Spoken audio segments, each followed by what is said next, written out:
Pernah nggak sih, kamu lihat diskon 50% plus 20%, terus langsung kalap belanja? Atau mungkin kamu sering banget beli barang cuma karena ada tulisan sale gede-gede di etalase toko? Kalau iya, tenang, kamu nggak sendirian. Banyak banget orang yang terjebak sama yang namanya ilusi diskon. Rasanya kita hemat banget, padahal tanpa sadar kita malah jadi lebih boros. Kok bisa gitu ya? Nah, di video kali ini, kita bakal kupas tuntas rahasia di balik trik marketing yang bikin kita susah nolak diskon. Siap-siap, mungkin setelah nonton ini, cara kamu belanja bakal berubah total. Jadi, apa sih sebenarnya ilusi diskon itu? Sederhananya, ini adalah sebuah bias kognitif. Otak kita secara alami suka banget sama yang namanya penawaran bagus. Waktu kita lihat harga asli dicoret dan diganti harga yang lebih murah, ada bagian otak kita yang langsung aktif dan ngasih sinyal. Wah, ini untung banget.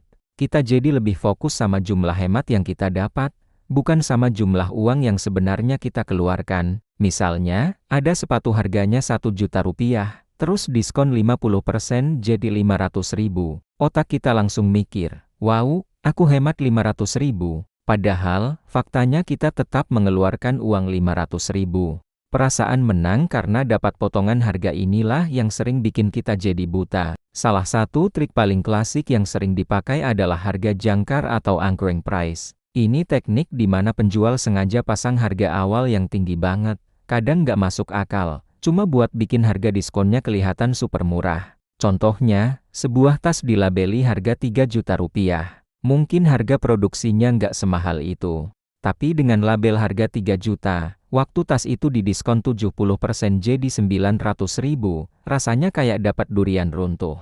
Padahal, bisa jadi harga 900.000 itu memang harga jual normal yang ditargetkan penjual dari awal. Harga 3 juta tadi cuma jangkar buat ngelabuin persepsi kita tentang nilai barang tersebut.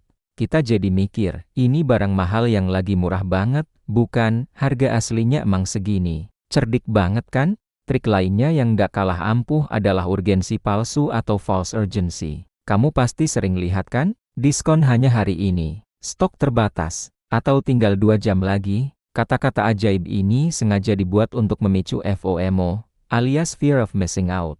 Rasa takut ketinggalan penawaran bagus ini bikin kita jadi panik dan nggak punya banyak waktu buat mikir. Kita jadi merasa harus beli sekarang juga, atau kita bakal nyesel seumur hidup.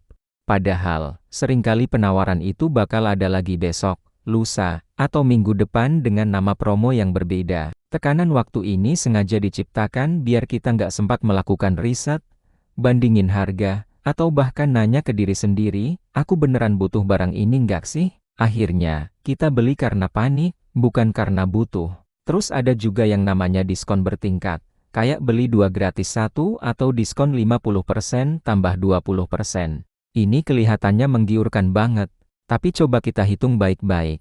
Diskon 50% plus 20% itu bukan berarti diskon 70%. Cara hitungnya, harga awal didiskon dulu 50%, terus hasilnya didiskon lagi 20%. Jadi kalau barangnya 100.000, diskon 50% jadi 50.000. Nah, 50.000 ini yang didiskon lagi 20%, jadi potongannya 10.000. Harga akhirnya 40.000, bukan 30.000. Selisihnya lumayan kan? Sama halnya dengan beli 2 gratis 1.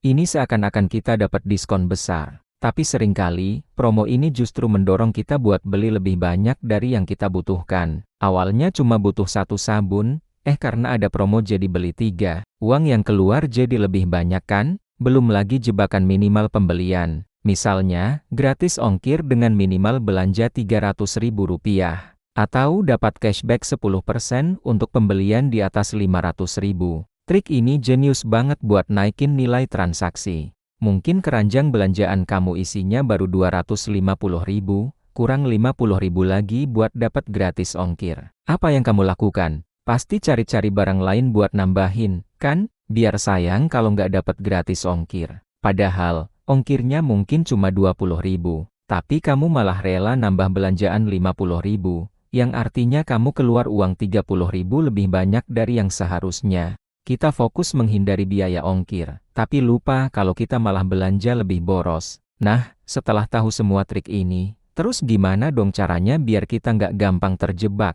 Kuncinya cuma satu, sadar dan berpikir kritis sebelum membeli. Pertama, selalu buat daftar belanjaan. Sebelum kamu pergi ke mall atau buka aplikasi e-commerce, catat apa aja yang benar-benar kamu butuhin. Patuhi daftar itu. Kalau ada godaan diskon untuk barang di luar daftar, tahan diri. Kedua, terapkan aturan tunggu 24 jam. Kalau kamu nemu barang diskon yang menarik banget, jangan langsung check out.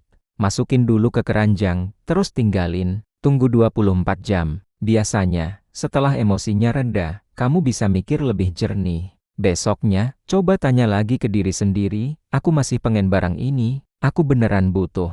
Seringkali, jawabannya adalah tidak. Ketiga, selalu bandingkan harga. Jangan telan mentah-mentah harga diskon yang kamu lihat. Coba cek di toko lain atau di platform lain. Zaman sekarang gampang banget kok buat jadi smart shopper. Manfaatkan situs pembanding harga atau cukup cari manual. Kadang, kamu bakal kaget nemuin kalau harga diskon di satu toko itu ternyata harga normal di toko lain. Keempat, ubah mindset kamu. Jangan lagi mikir aku hemat berapa, tapi tanyakan berapa uang yang harus aku keluarkan. Fokuslah pada pengeluaran aktual, bukan pada potongan harga imajiner. Ini akan sangat membantu mengembalikan perspektifmu ke jalur yang benar. Dan yang terakhir, coba deh lakukan detoks belanja. Tentukan satu periode waktu, misalnya 1 minggu atau bahkan 1 bulan, di mana kamu berkomitmen untuk tidak membeli barang-barang yang tidak esensial. Ini akan melatih otot menahan diri kamu. Selama periode ini, kamu akan sadar betapa banyak barang yang selama ini kamu beli hanya karena lapar mata, bukan karena kebutuhan nyata. Ini juga jadi kesempatan bagus untuk menikmati dan menggunakan barang-barang yang udah kamu punya. Jadi, intinya, diskon itu nggak selamanya jahat. Kalau barang yang didiskon memang ada di daftar kebutuhan kita dan harganya jadi lebih murah, itu tentu keuntungan. Masalahnya adalah ketika diskon mengubah kita dari pembeli yang cerdas menjadi pemburu impulsif yang akhirnya menyesal. Ilusi diskon adalah permainan psikologis yang sangat kuat, tapi bukan berarti kita nggak bisa melawannya. Dengan kesadaran, sedikit kesabaran, dan strategi yang tepat, kita bisa kok jadi pemenangnya. Kita bisa tetap menikmati keuntungan dari diskon tanpa harus mengorbankan kesehatan finansial kita. Semoga setelah nonton video ini, kamu jadi lebih bijak ya dalam menghadapi godaan diskon di mana-mana. Ingat, hemat yang sesungguhnya itu bukan tentang seberapa besar potongan harga yang kamu dapat, tapi seberapa pintar kamu mengelola uang yang kamu punya untuk hal-hal yang benar-benar penting. Terima kasih banyak udah nonton sampai akhir. Kalau kamu merasa video ini bermanfaat, jangan lupa buat like, komen, dan share ke teman-teman kamu yang mungkin juga sering kalap lihat diskon. Dan pastinya, subscribe channel ini biar kamu nggak ketinggalan konten-konten menarik lainnya. Sampai jumpa di video berikutnya.